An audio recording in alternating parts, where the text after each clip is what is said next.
Every thoughtful Mason who has pride in his lodge desires to see it beautifully equipped with furnishings that will add dignity and charm to its walls. I have sought in the following pages to indicate essentials and to dwell upon their significance. The lecture has been delivered to appreciative audiences in various lodges, all of whom have urged that it should receive the permanence of print. I now publish it in the hope that it will stimulate interest amongst brethren of the mystic tie.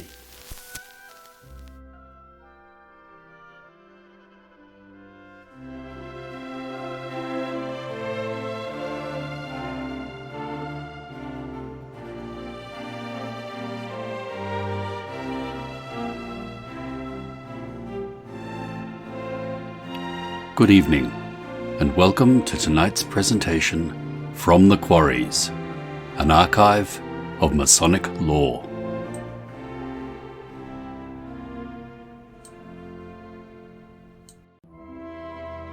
The student of Freemasonry who takes his first lesson from one of the many catechisms that circulate among the brethren learns that the form of the lodge is what is erroneously described as an oblong square, and that its dimensions are in length from east to west, in breadth from north to south, in depth from the surface of the earth to its centre, and even as high as the heavens.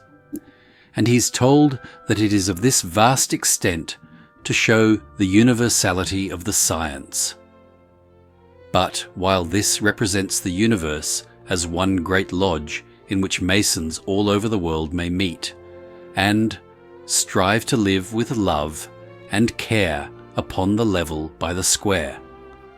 As the ancient Irish inscription has it, the brother becomes increasingly familiar with a lodge of much lesser extent, and with limits which he can more easily appreciate.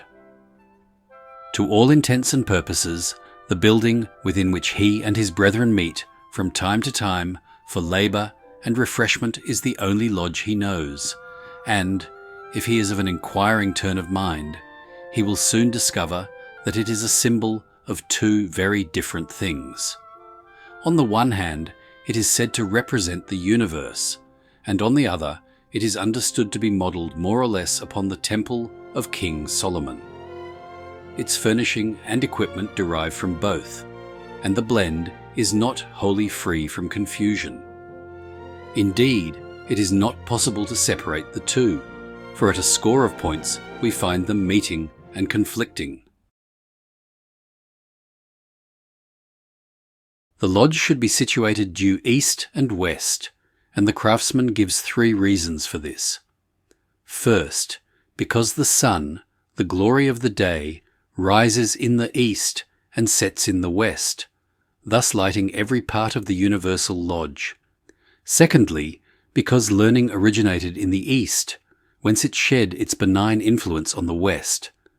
And thirdly, the tabernacle erected by Moses in the wilderness was, by God's special command, situated due east and west, and this, in later days, proved the model or ground plan of the temple erected by the wise king of Israel, to the honour and glory of the one true God.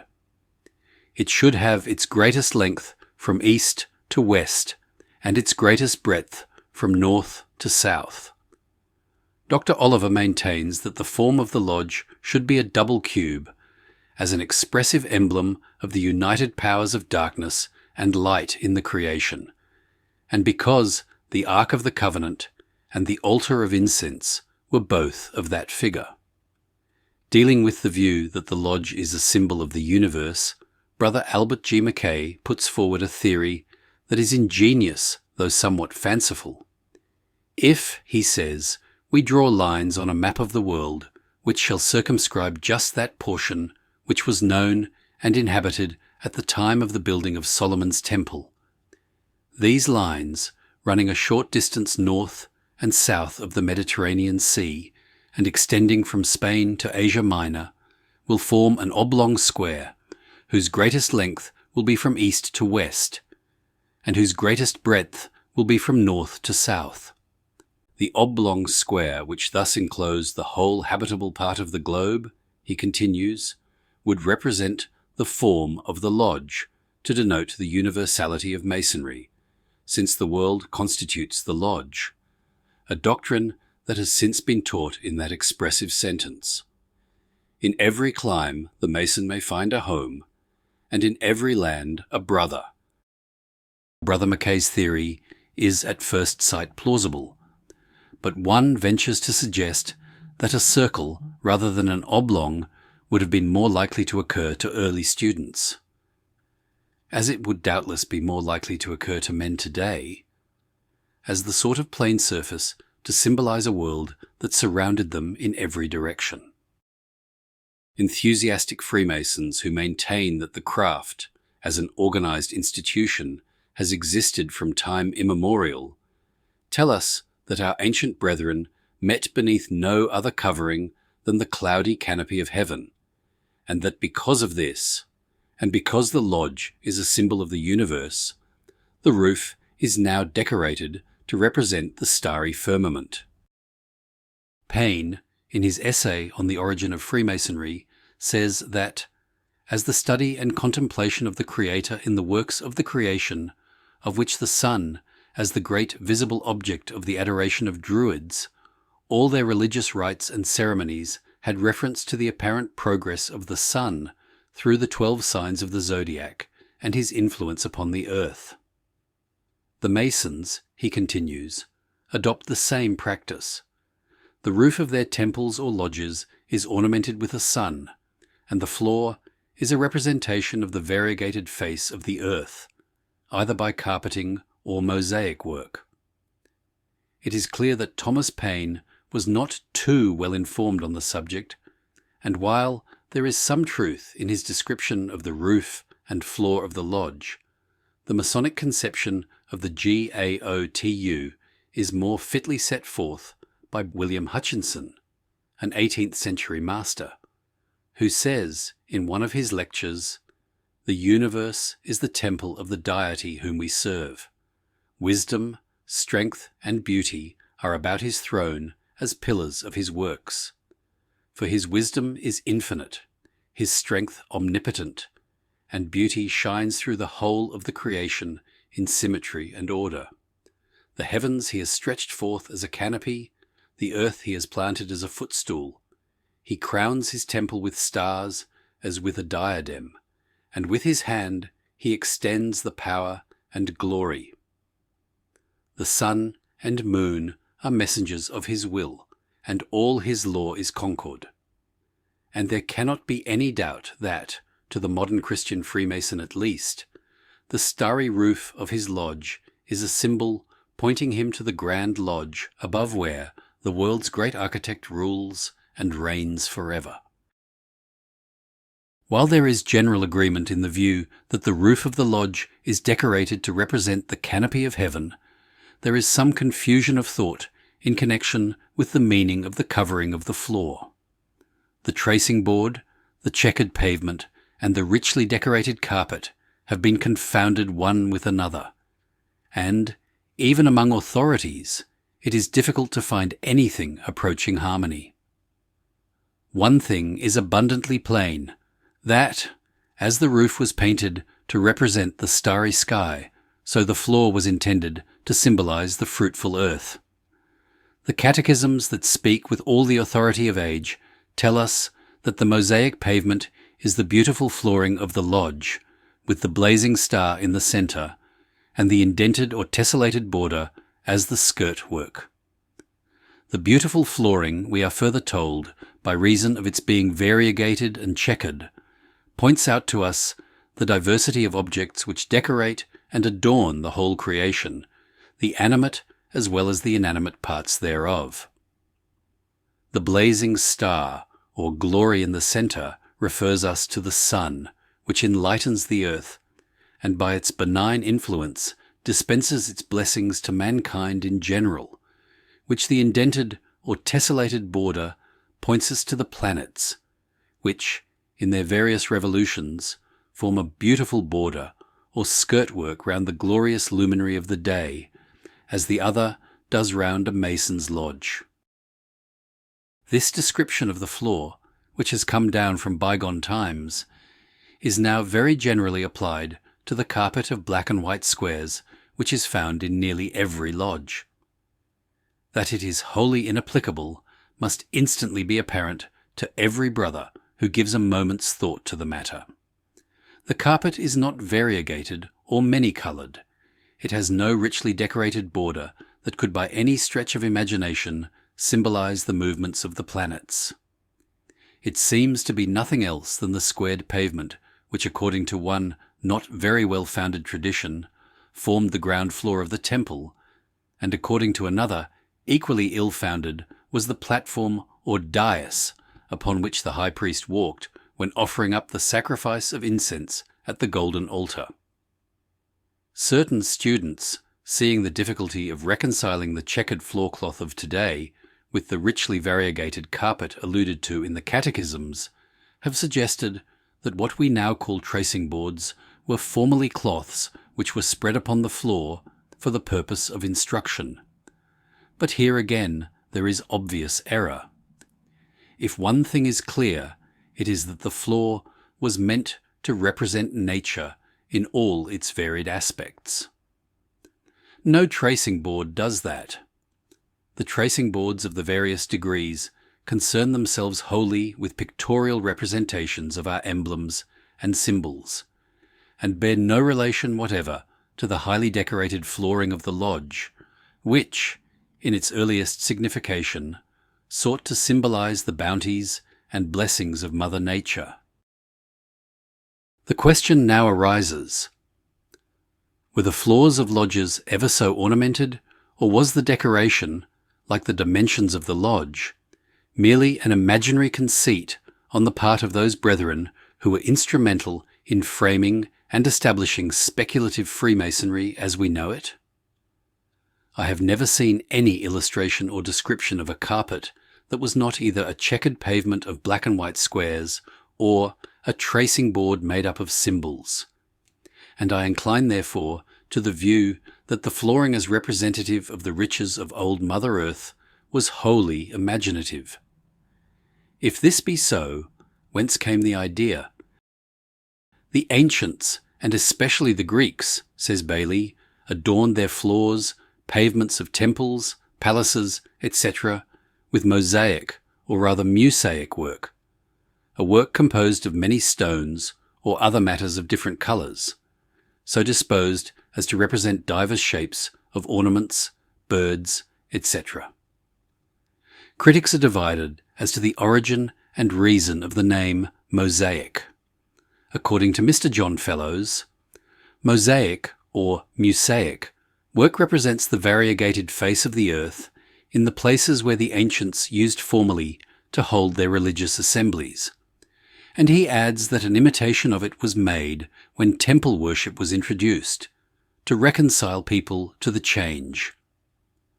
Lapluche is more explicit. Referring to agriculture in Egypt, he says, "The rural work not being resumed till after the Nile had quitted the plain, the Egyptians for this reason gave the public sign of husbandry the name of Moses, saved from the waters. And on the same account the 9 moons, during which Horus, Apollo, or husbandry continued his exercises, went by the same name. Isis used to clothe herself in such dresses as were agreeable to the different seasons of the year. To announce the beginning of spring, which overspreads and enamels the earth with flowers and verdure, she wore carpets of different colours."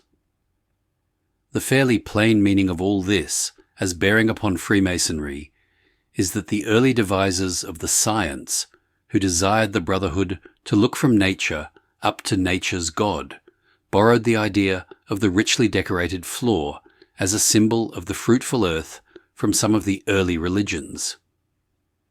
I think it may be added that they have been successful in giving thousands of Freemasons, even though it may have been rarely, if indeed ever, clothed with material pictorial form on the actual floor of any lodge. In considering the lodge as a symbol of the universe, it may be said that all is done when we have dealt with the roof, which indicates the sky, and the floor, which suggests the earth, to the walls, we give the names of the cardinal points of the compass. But beyond doing so, little else may be said, as east and west and north and south are merely expressions of space and are not capable of being presented in any concrete form that would render them intelligible to finite minds. The lodge or meeting place of the brethren may next be regarded as a symbol of the temple and tabernacle. We have learned that it is situated due east and west because these places of Jewish worship were so set down, and when we are informed that the lodge stands on holy ground, we have a further reference to Jewish faith, for this, Masonic tradition affirms, is in allusion to the three grand offerings which met with divine approbation, namely, Abraham's willingness to offer up Isaac, the prayers and ejaculations of David, which stayed the pestilence, and the many thanksgivings, sacrifices, and offerings made by Solomon in connection with the building, completion, and dedication of the temple. Dr. Albert G. Mackay tells us that Masons on the continent of Europe have a prescribed order or ritual of building to which every hall for Masonic purposes must conform. No such regulation exists in this country, but the usages of the craft have sanctioned certain conditions, and I think there is an instinctive desire on the part of every true Freemason to have a building that, for seemliness and dignity, will do honour to the brotherhood. The form of the lodge room should be that of a parallelogram, otherwise the familiar oblong square, at least 1/3 larger from east to west than from north to south. A portion about 1/4 of the entire floor space should be partitioned off from the main hall and then divided into 2 rooms, one in which the tiler may receive brethren, and the other in which candidates may be prepared or visitors tested. The ceiling of the main hall should be lofty, to give dignity to the appearance of the building and to secure the health of the brethren by compensating for closed windows. The main hall, or lodge room proper, should be approached by 2 doors, one on either side of the senior warden's station and leading from the 2 rooms already mentioned, namely the tiler's room and the preparation room. A slightly elevated platform reached by 3 steps should extend along the whole of the east end of the lodge.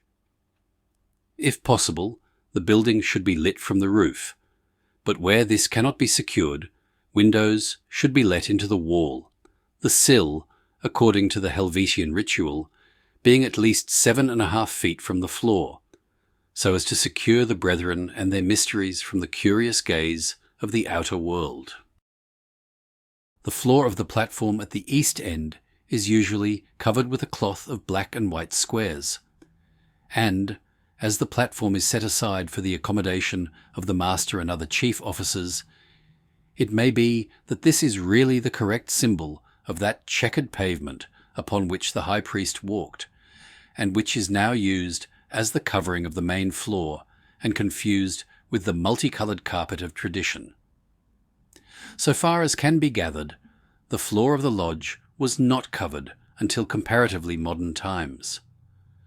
The late Brother Speth, writing in Ars Quatuor Coronatorum, says, "As far back as we can go, we find that the tracing board was figured in chalk or charcoal on the floor of the lodge room, and washed out when the ceremonies ended." The late Brother E.A.T. Reed is a little more explicit on the subject. In a paper on Masonic tracing boards, which he contributed to Lodge of Research Transactions, 1903-4, he supplies a description of an old-time lodge. The room in which they met, he says, being bare boards, was sprinkled with sand. When, however, there was an initiation, and probably on other special occasions, a space in front of the master's pedestal, or in the centre of the room, was left or swept clear of sand, and in this clear space the tiler drew with chalk, charcoal, and blue stone, or some of these substances, the ground plan of a building or other geometrical figure. which was termed drawing the lodge, and if there had been an initiation, it was incumbent on the initiate to wash this drawing out before the lodge was closed, and neither rank nor position exempted him from the discharge of this office.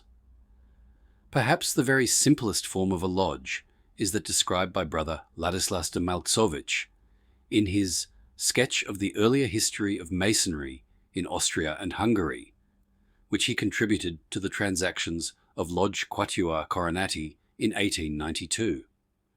The room where the Brethren of Austria and Hungary assembled was, in those times, i.e., the middle of the 18th century, adorned with no symbols at all.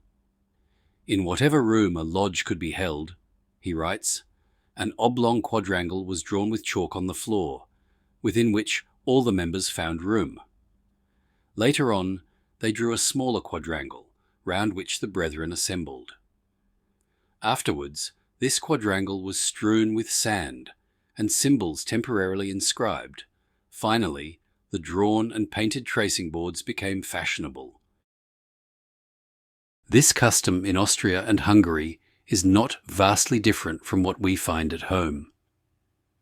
As movable tracing boards came into popular use, the need of drawing designs upon the floor passed away, and probably in deference to a growing sense of seemliness and dignity, the simple but impressive checkered carpet of modern times became part of the equipment of the lodge.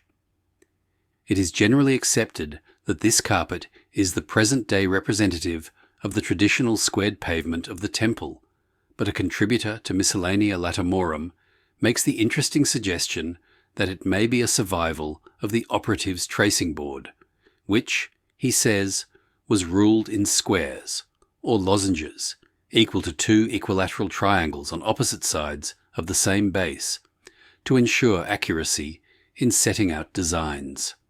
The carpet, which is now an almost necessary part of the furnishing of a lodge, and is regarded as one of the ornaments, is looked upon as sacred by one group of Masonic students who assert that no one should tread upon it except the candidate and those officers who take part in the ceremonial, and that other brethren who find it necessary to move about should do so beyond its border. It seems to me an unnecessary investiture of sanctity, and I have not seen any explanation of how a brother entering or retiring from a lodge could reach the point of salute without trespassing upon this so-called sacred ground. The Catechism set forth that the furniture of the lodge consists of the volume of the sacred law, the square, and the compasses, and these rest upon the altar, which is the central point of interest for every brother from the moment of his being admitted to the blessing of Masonic light.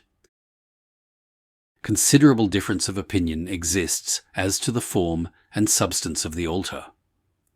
There is general agreement that it should be a double cube, but many favour the view that, like its Jewish prototype, it should have 4 horns, and in America it is sometimes so equipped. It is usually of wood, richly carved, but some authorities maintain that to be correct, it should be of white marble. The position of the 3 great lights has given rise to much discussion, and no agreement has been reached. There are those who maintain that it is not necessary that the volume of the sacred law should be opened, and that a person could be quite properly obligated on the closed book, just as he takes the oath in an English court of justice. Others maintain that it should be opened and so placed that the master in the East may read from it, while a third section favour the contrary view that it should be reversed, so that the candidate may see that it is really the volume of the sacred law. Even when brethren agree that the book should be opened, they differ as to the particular chapter which should be revealed. Mackay, in his lexicon, says that we have no special directions about the chapter at which it ought to be opened, and another expresses the view that, as Psalm 133, "Behold, how good and pleasant it is for brethren to dwell together in unity, has a general application to all work in the lodge. It suffices for all degrees. Dr. Oliver, dealing with the question in the Book of the Lodge, says, in the first degree, it is usually unfolded at Ruth 4:7, in the second degree at Judges 12:6, and in the third at 1 Kings 7:13, 14. At different periods during the last 18th century, Genesis 22 and 28 were indifferently used for the first degree, 1 Kings 6:7, and 2 Chronicles 3:17 for the second, and Amos 5:25, 26, and 2 Chronicles 6 for the third. It is, however, adds Oliver, a matter of little importance provided the passage corresponds with the structure of any part of the degree. Generally speaking, in Scottish lodges, the scriptures are opened at Psalm 133, Amos 7:7, 8, and Ecclesiastes 12 in the first, second, and third degree respectively. An inquirer in Miscellanea Latimorum asked why this was the general practice in Scotland, and received an answer in the following terms. A perusal of the passages of Scripture referred to should at once indicate their bearing on the several degrees. The first degree is that of hewer, the second degree is that of the builder, to whom a plumb line is essential, and the third degree is that of the architect. The psalm referred to is in praise of brotherly love. The passage from Ecclesiastes is a dignified reflection on the subject of death. It is much more appropriate than Hamlet's soliloquy on the skull, which some lodges introduce.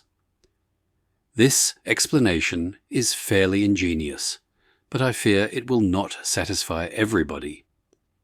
The actual position of the square and compasses when resting upon the VSL has been a much debated point. Some argue that the limbs of the square should extend towards the west, because the brethren are obligated within it, while others maintain that the limbs should lie towards the east, as the square is dedicated to the RWM. Equally diverse views are held with regard to the compasses. Some brethren arguing that the limbs should extend to the east to signify that the RWM should keep within the compass of his authority, while others assert that, as the compasses are dedicated to the craft, the limbs should lie towards the west, since the brethren are enjoined to keep themselves within its points. Those who stand for the position that the limbs should lie towards the east add the plausible argument that in this position they lie conveniently to the hand of the brother who is taught in the third degree, that he is now at liberty to use the compasses to make the circle of his Masonic duty complete. Even the question of which point should be disclosed in the second degree has been debated. Those who say that the points should extend towards the east favour the view that the limb which lies towards the RWM's right should be uncovered, while those who favour a westward position say that the point to be revealed is that which lies towards the candidate's north. He would be a bold man who would seek to decide when Masonic authorities differ. Even Grand Lodge hesitates to give rulings on points that are not essential, and I presume that the VSL will continue to be opened at such passages, and square and compasses placed in such positions as local custom or the choice of individual masters may determine. While the catechisms set forth that the furniture of the lodge consists of the VSL, the square, and the compasses, and while these are the essentials, there are many other things that custom and authority prescribe. The charter or warrant from the Grand Lodge must be exhibited. The lesser lights must be in position when required. The rough ashlar should rest in front of the JW's pedestal, and the smooth ashlar in front of that of the senior warden. The working tools necessary in the various degrees should lie conveniently near, and in the third degree the emblems of mortality should be properly disposed. And while all these are emblems instinct with meaning upon which the Freemason may moralize, he must never forget that the most precious jewels and the richest furniture that a lodge may contain are brethren with heart large with love for their fellow men. That craftsman has looked to little purpose upon the rough ashlar, who has not a kindly word for a brother in distress, and the smooth ashlar has had no meaning for him if he has remained insensible to the advantages of culture and refinement. Above all, the three great lights have shone for him in vain if they have not impressed him with the sacredness of duty, and deepened his reverence for the things that are eternal and unseen. For a deep dive into the history, philosophy, and traditions of Freemasonry, subscribe to From the Quarries. You will find hundreds of lectures, presentations, shorts, and other Masonic works written by Freemasons for Freemasons. Visit fromthequarries.com or YouTube at From the Quarries.